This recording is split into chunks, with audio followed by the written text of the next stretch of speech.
What's this? The Sacramento Kings are being lauded by NBA media. Winners thus far in the NBA offseason? Let's take a look at this, shall we? What up, sports fans? I'm Paulo Camacho, and you're watching the Macho Sports Report.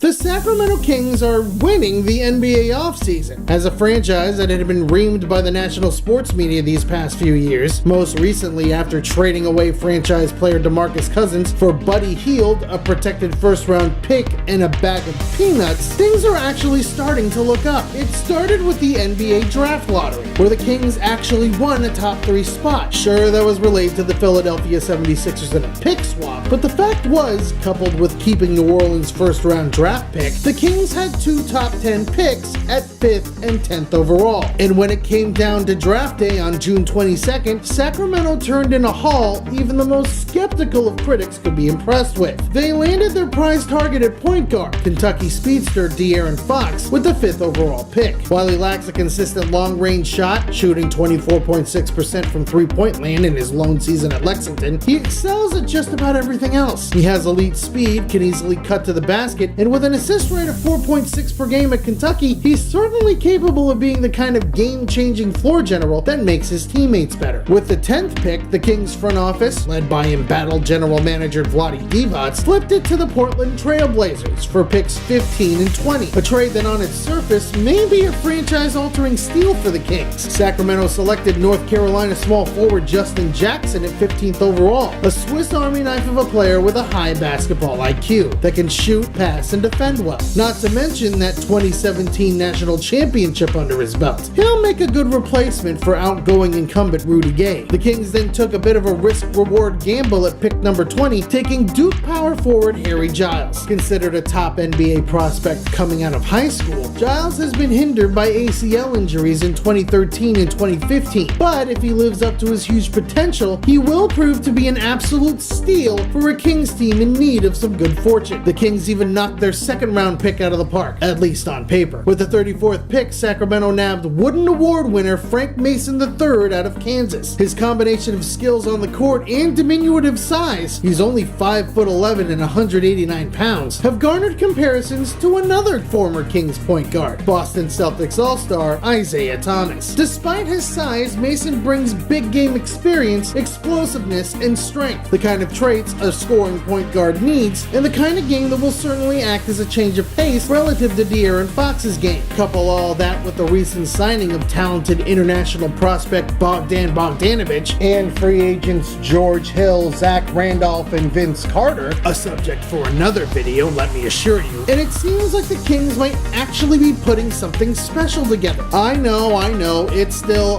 the Kings, and some Kings fans were hoping for Sacramento to pick up Kentucky shooting guard Malik Monk, even though they already have an NBA All-Rookie first teamer at the position. Just saying, but this might be the most optimistic time Kings fans have seen since the early 2000s. But I want to hear from the Sacramento crowd and the critics alike. What did you think about the Kings' 2017 NBA draft? Leave your responses in the comment section below. I'm Paulo Camacho, and you've been watching the Macho Sports Report. Peace out, sports fans!